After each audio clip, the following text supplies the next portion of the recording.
A menudo, cuando ves una pantalla llena de código, la sensación inmediata que te da es la de estar presenciando algún tipo de magia oscura, ¿verdad? Sí, totalmente. El cine tiene mucha culpa de eso. Exacto, el cine nos ha vendido esta imagen de pantallas negras, símbolos crípticos, líneas de texto verde que caen en cascada. Como Matrix. O sea, da la impresión de que los ordenadores son entidades místicas que solo responden a conjuros incomprensibles de unos pocos elegidos. Pero bueno, en la inmersión profunda de hoy vamos a desentrañar un documento visualmente excepcional. Sí, titulado La arquitectura de la lógica. Ese es. Y el propósito de este análisis a fondo es responder a una pregunta que me parece fundamental. ¿Cómo es posible que un puñado de arena inerte, porque, a ver, eso es básicamente de lo que está hecho el silicio de los procesadores, aprenda a tomar decisiones tan complejas? Es una pregunta excelente. Y lo fascinante aquí es cómo el documento desmonta ese mito del código como un arte oscuro. Claro. Revela que todo en el fondo es pura y estricta arquitectura mecánica. Traza la evolución del sistema paso a paso. No asume que la inteligencia artificial surge de la nada, ¿sabes? Ya no es magia. Exacto. Muestra el viaje mecánico, o sea, cómo se pasa de contener impulsos eléctricos aislados a construir, pues, catedrales de lógica pura. Madre mía, es que es una imagen potente. Lo es. Demuestra que no hay intuición en la máquina, solo una causalidad perfecta y sistemática, basada en reglas microscópicas que al apiarse, pues generan esta ilusión de inteligencia. Vale, vamos a desglosar esto desde los cimientos, porque si no nos perdemos. El documento empieza trazando una línea divisoria muy agresiva entre el algoritmo y la sintaxis. Una distinción vital. Sí, porque tradicionalmente los que somos de fuera de este mundo lo solemos usar como sinónimos.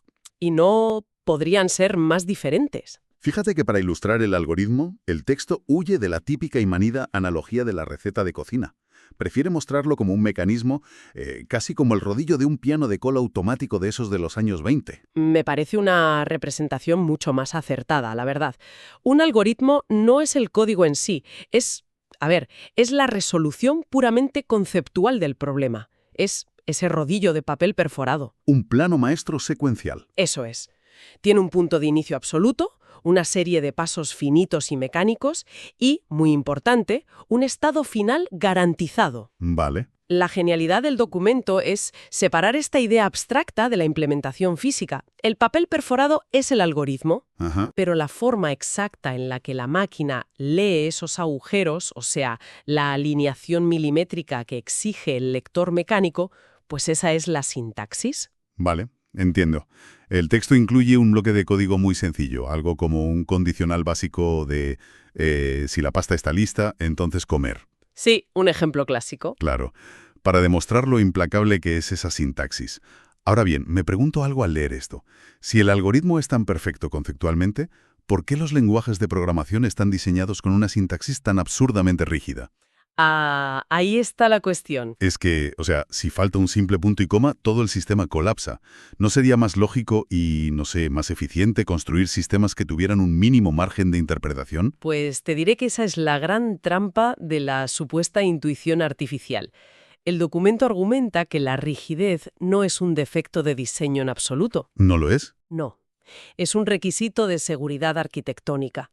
Piensa que si un compilador intentara adivinar qué significa un punto y coma que falta, estaría asumiendo intenciones. Ah, claro. Y en arquitectura de sistemas, asumir intenciones te lleva a ejecutar operaciones en bloques de memoria equivocados. Madre mía, un desastre. Un desastre total.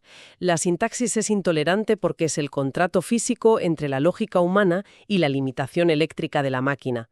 O los engranajes encajan con precisión atómica o el motor se detiene por completo. Para evitar destruirse a sí mismo, supongo. Exactamente. Se detiene para evitar su propia destrucción. Vale.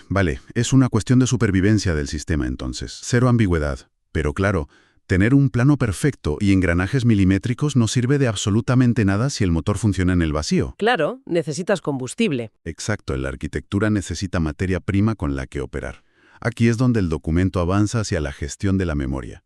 Y me encanta que abandona las fórmulas matemáticas y usa metáforas puramente industriales. Introduce las variables y las constantes. Visualmente es muy impactante esa parte. Sí, sí.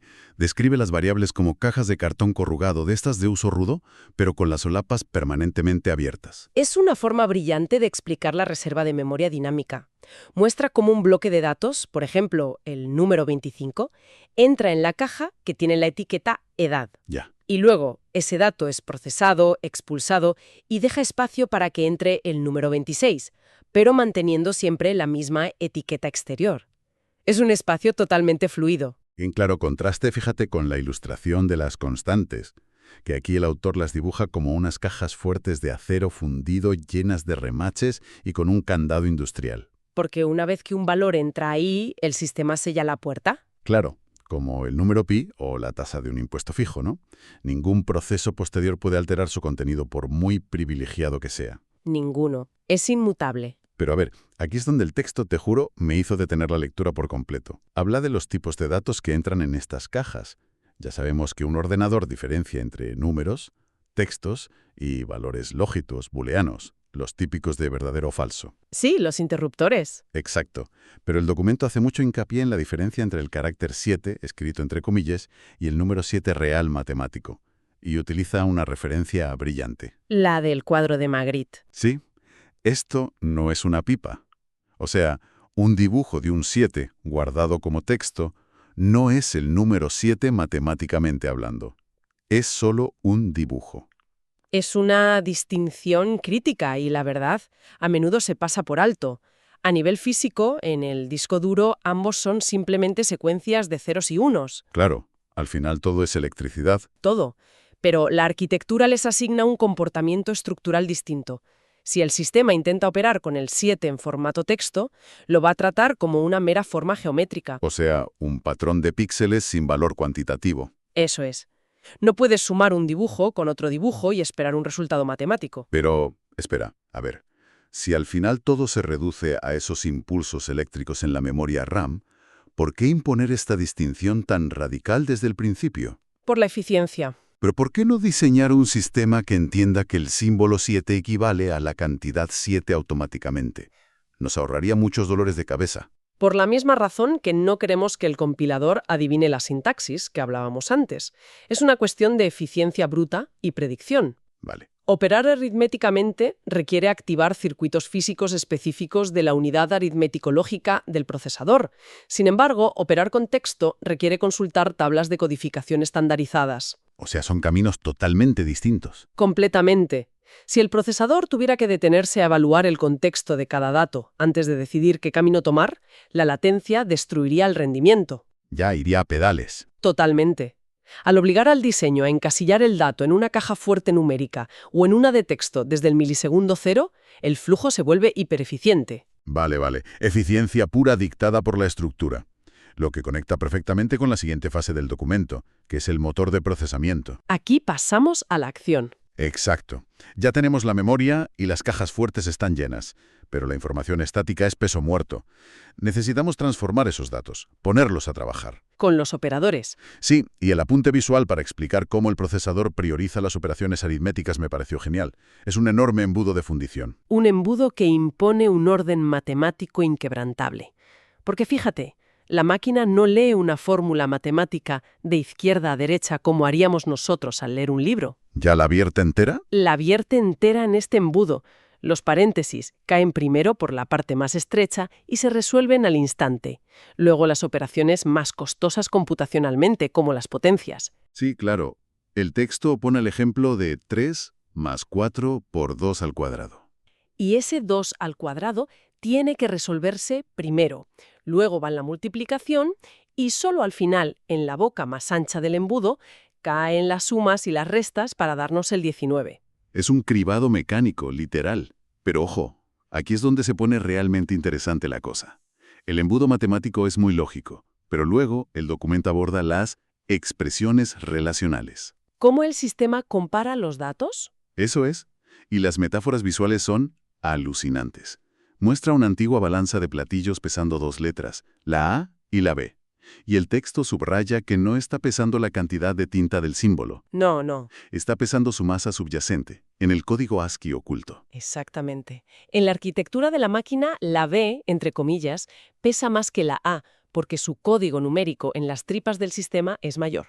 ¡Qué barbaridad! Y para ir un paso más allá, cuando el documento ilustra cómo el sistema compara dos cadenas de texto largas, por ejemplo, Ana y Ana, para saber si son idénticas, Sí, recuerdo esa imagen. no muestra una balanza, muestra dos huellas dactilares superponiéndose bajo un escáner biométrico. Lo cual te explica visualmente, sin decir una palabra, por qué comparar cadenas de texto requiere muchísimos más recursos del sistema. El procesador tiene que hacer un barrido minucioso, rasgo por rasgo, mayúscula por minúscula. Es un trabajo exhaustivo. Pero claro, estas comparaciones individuales no pueden sostener un software complejo por sí solas. Tienen que entrelazarse.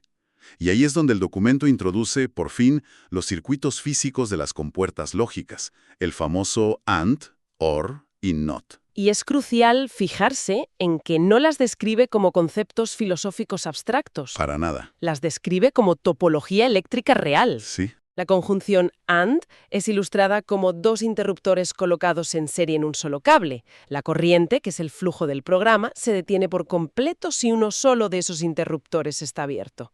Exige unanimidad absoluta. Eso es. Mientras que la disyunción OR es un diseño en paralelo. El cable se bifurca. Con que uno solo de los caminos tenga el interruptor cerrado, pues el impulso eléctrico encuentra su vía y el sistema avanza. Es un diseño arquitectónico de tolerancia a fallos. Me encanta. Y la compuerta NOT es brutal, me pareció increíble la imagen. Es una simple caja de engranajes donde la rueda dentada de entrada fuerza a la de salida a girar en la dirección contraria. Inversión total de la señal. Y esta reducción a mecanismos físicos es lo que permite entender que pensar para una máquina es simplemente enrutar electricidad a través de estas compuertas. Madre mía, pero todo este enorme engranaje eléctrico tiene un solo propósito al final del día: generar movimiento direccional. Como dice el autor del documento, un código sin control de flujo es un tren sin frenos sobre una vía recta. Se estrella. Empieza en la línea 1 y se estrella al llegar a la última, sin más.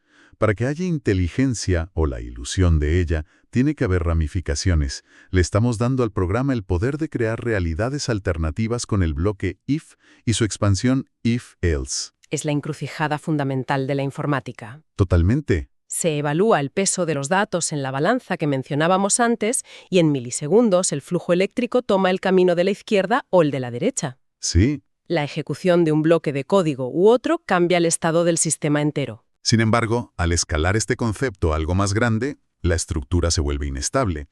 El documento dedica un apartado bastante extenso a las decisiones complejas, a la selección múltiple, la estructura switch.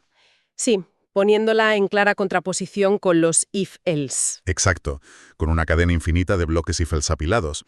Al leerlo, la imagen que proyecta es muy nítida. O sea, una cadena secuencial de if-else es como ir recorriendo un pasillo larguísimo en un hotel, ir golpeando cada puerta y preguntando, oye, ¿es esta la habitación de los martes? No. Siguiente puerta. ¿Es esta la de los martes? Es lineal, es tedioso. Es una evaluación puramente secuencial. Requiere tiempo de reloj del procesador para leer y descartar cada condición falsa una por una por una. Exacto, pero la estructura switch se ilustra como una enorme máquina clasificadora, como de una oficina postal de alto rendimiento. Ajá. Entra un paquete con la etiqueta martes. La máquina lee la etiqueta una sola vez y lanza el paquete físicamente por un tubo neumático que cae directamente en la cesta 2, e ignora por completo la existencia del resto de cestas. Es un salto tremendo. Y aquí lanzo una pregunta a ver qué opinas. A nivel arquitectónico, ¿es realmente una mejora tan sustancial? ¿O es solo una conveniencia visual para que el código, quede más limpio y bonito para los humanos? No, es una mejora drástica en el rendimiento a gran escala.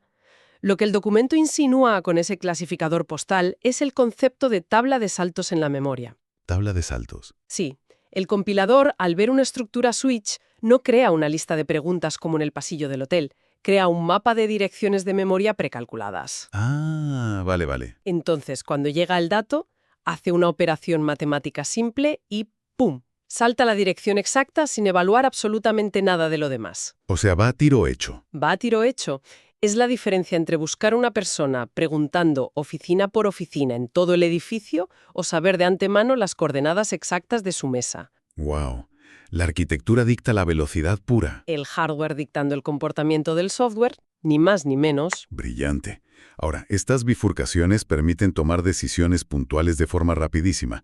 Pero claro, la arquitectura del software moderno no toma una decisión al día. Toma millones por segundo. Enviar correos, procesar transacciones bancarias, renderizar píxeles en un videojuego. Claro. Aquí es donde entramos en la maquinaria pesada del documento.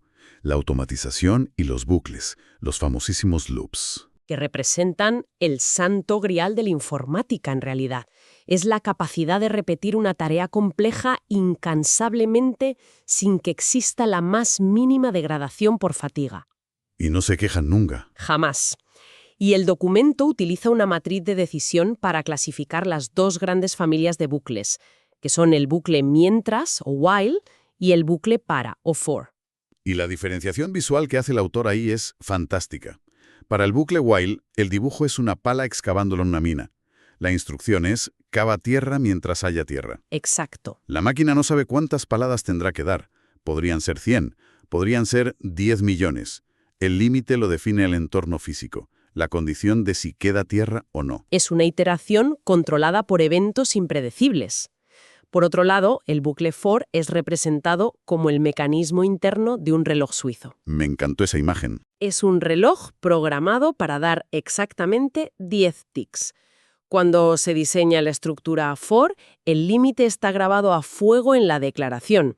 Hay un origen, hay un destino y un contador estricto.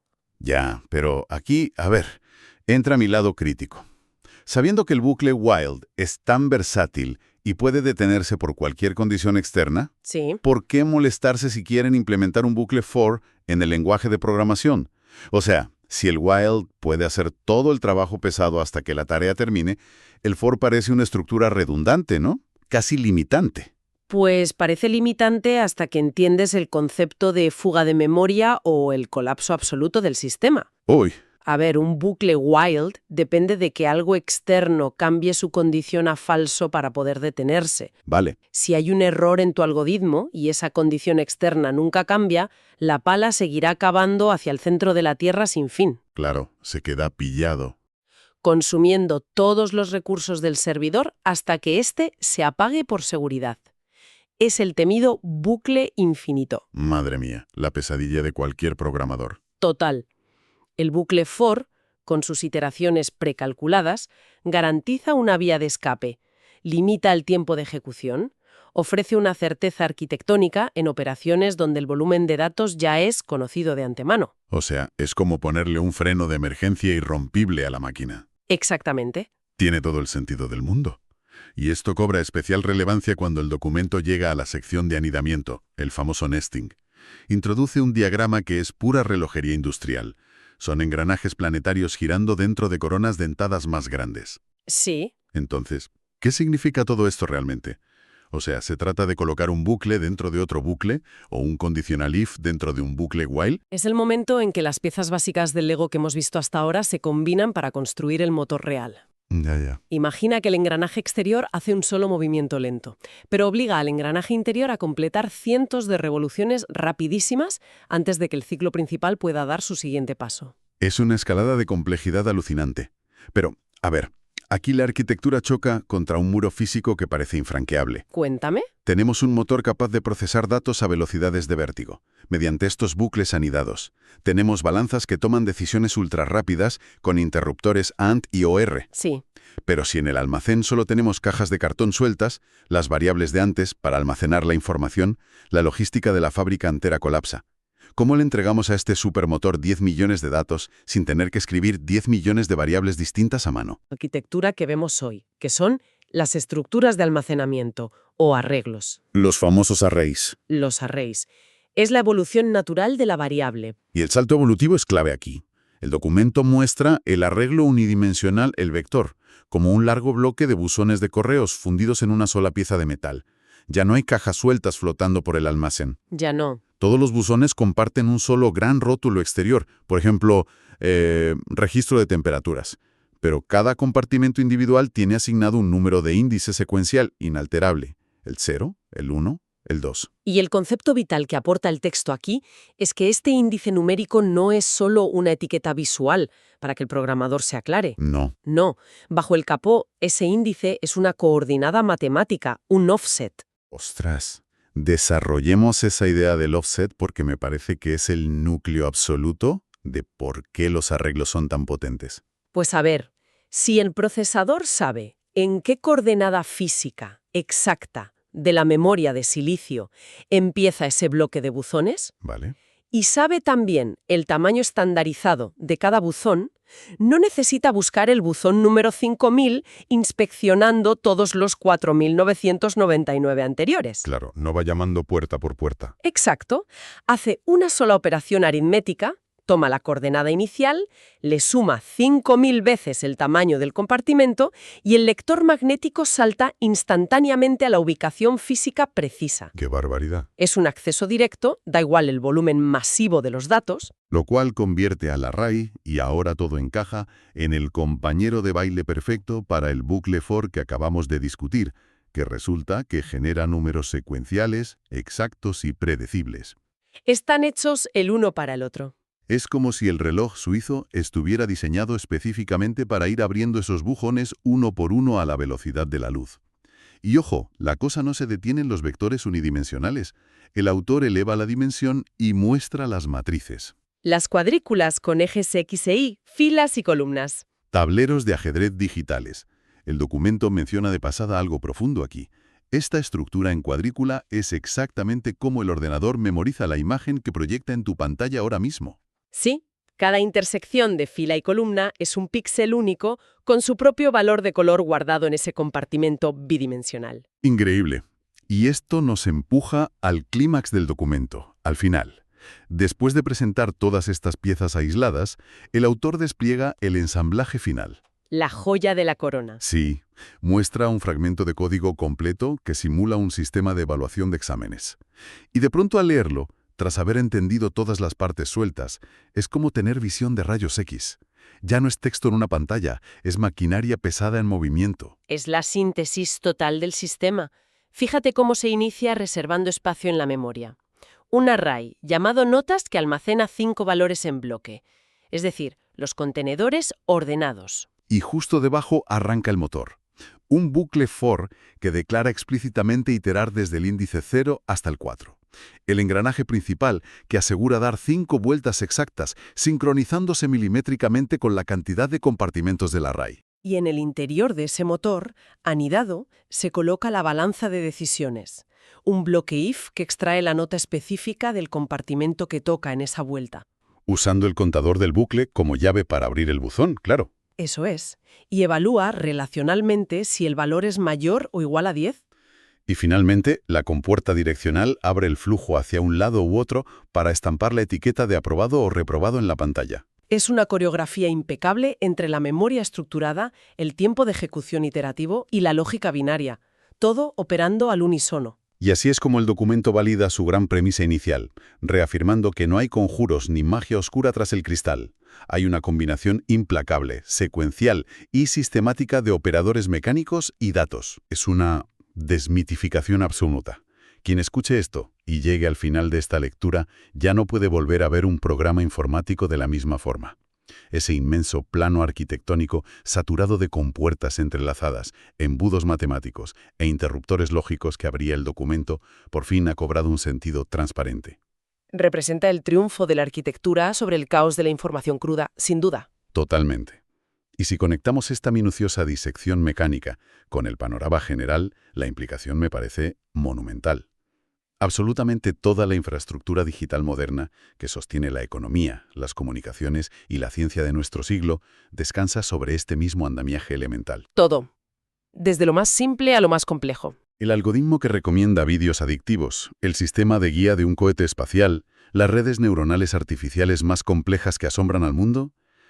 A nivel basal, cuando escarbas lo suficiente en el silicio, no son más que inabarcables océanos de bucles while repitiéndose, gigantescas bifurcaciones switch redirigiendo tráfico e infinidad de compuertas AND comprobando la tensión eléctrica a velocidades hiperlumínicas. Lo cual inevitablemente nos abre la puerta a un planteamiento, diría yo, casi filosófico sobre nuestra propia naturaleza.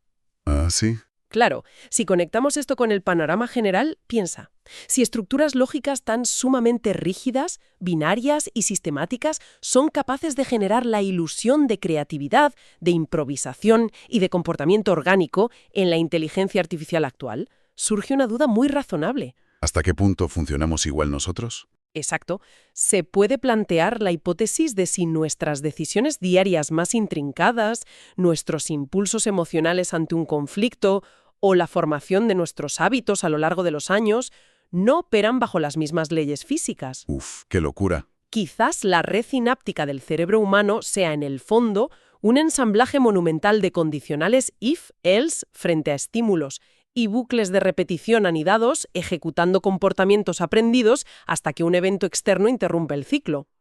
Qué concepto tan abrumador para concluir.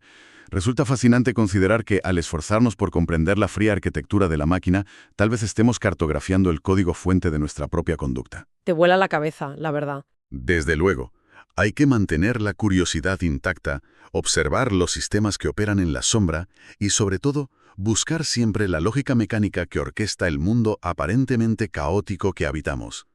Hasta el próximo análisis a fondo.